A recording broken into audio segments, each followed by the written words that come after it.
To decide how. Actually, three things. Okay. The first one is the timetable that I've laid out on the bottom of the page. And we've already met the first two components. Yep. And I would like to draft the ads so that they're posted next week. And they would then be posted, mostly it's online postings, but also, I would also, as you can see on the next page, suggesting that we use Municipal World Extra, which goes countrywide and beyond. The municipal clerks and treasurers, it's approximately 2,400 municipal staff. Not all of them are CAO candidates, but it's broadly distributed. All of the local weeklies that cover the area, I suggest the local weeklies because people who live in the community read those. And they may or may not know individuals who are elsewhere who may not have seen these other things, but they might be able to give a bit of a pull. Say, hey, Harry, Mary, let me consider this. There are a number of other professional municipal websites that push out or that push to their constituents. If you want to pick any of those, I'd suggest the Ontario Municipal Administrators Associations. It's 200 CAOs across the province. It's interestingly, the cost per hit tends to go up as you get the smaller target market. It's because the market is much more specialized. I wouldn't go to the Municipal Engineers Association, I wouldn't go to OPP, I wouldn't go to a number of those that are less likely.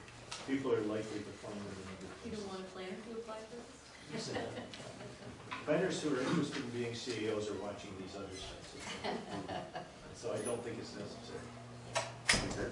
So if there's any concern or any other place you think we should go.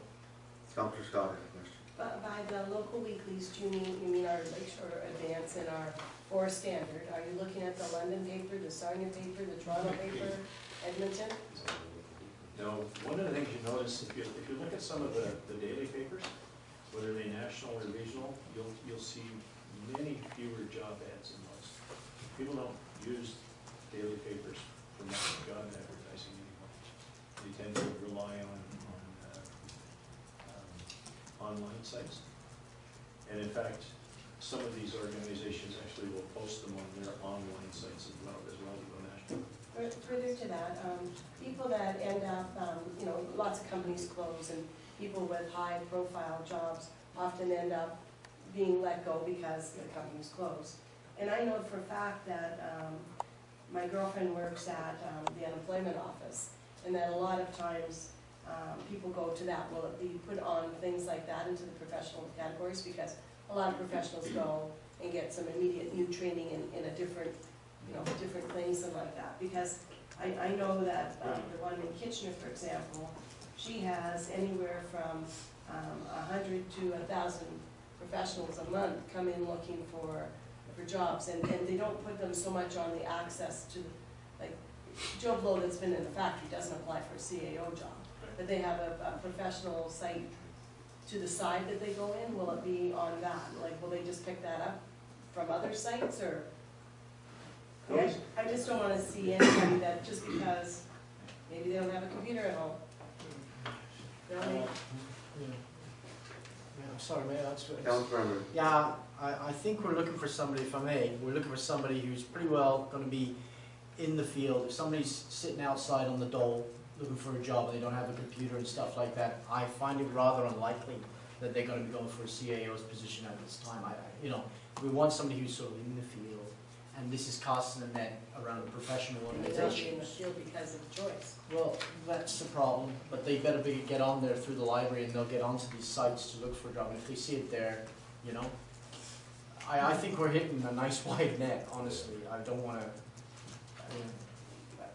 I think these are recommended by your consultant. sorry. Dr. Mayor Day? Yes, through you to Nigel, just wondering, does FCM have publications at all that post employment options? Not that I'm aware of. AMO does, I know, but any other Extra covered virtually all of those people Okay. as well. So So it's- there's it becomes redundant. no value in Again, Municipal World Extra really gets the country far and wide. and it's quite a And large of course, number. the Treasurers Group 4,000. gets the next latest group, and then the weeklies will get it. Okay. One of the reasons, I mean, you can advertise in the Globe and Mail. You can do that. And you would generate well in excess of 100 applications from that. The chances of getting one that didn't come in through one of these other sites that would fit into your short list is really, really slim. I've done it with dailies, regional dailies, whether it be the London paper, the Sarnia paper, the Windsor paper, and those ads tend to generate people who do, it's unfortunate, people who don't read the ad very carefully, and you wonder, why did I get this application? Or people who did read it and they're just taking a chance that maybe I'll get lucky on this. That's not what you're seeking. Councillor Scott? Currently, do you have a short list of people that, because they know that you are a headhunter, basically for that, currently that would fit into this application process? Do you have people sitting on your file that you know are looking, that have applied to you just to have a resume and different things like that? Do you keep that sort of thing on file? Not what I would refer to as a sort of a simmering pot of people, but I did talk to one today when I was sitting in having lunch in Ingersoll from Eastern Ontario, who I think would be a good candidate for you. And there's a number of those that go back and forth. So there is a group there who will also see, and if I don't see them show up, I will encourage them. If they aren't there by the middle of the third week, I'll look for them. But I've already talked to somebody. And again, the challenge is always a good fit. I'm trying to find somebody who Lake Huron's a great asset. That's one. We know. Very good. Nothing? Sorry, Councillor Munson? I just had a quick one on just on the timetable, now, if that's okay. When it gets down to the short listing and you're serious about interviewing, how many people do you think that the committee will interview on the first round? What's your target number? My target number would be 6. Really, that many? Chances are some committees like to add more. But I would come back and That's a lot on the first round. it's a day's effort, quite frankly. It's a morning, 3 in the morning, 3 in the afternoon. I wouldn't suggest doing any more, but sometimes committees like to go for a higher number. Other times they like to go shorter. Now, do you see any value once you'll probably take it down to 2 from there, I would think. I would hope so. Yeah. Do you see any value of where council may come in, not necessarily to actually interview on the second round, but to observe the interviewing of the second round? I think for this particular council, we all know there are issues at this table, most of them interpersonal. I think it's important for this council to get a read on who is important, and I'm not saying we all interview, because that's a lot, 9 people interviewing, but I'm just saying I think it's important because of the dynamics of this particular council that we see who is potentially, and they get a chance to look at us.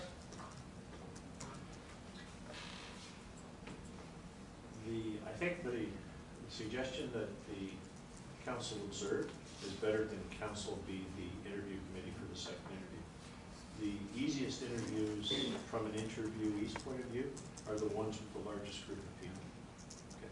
It's the smaller the group, the more focused the interview and the scrutiny process can be. And also, quite frankly, the easier it is to get the group together as well.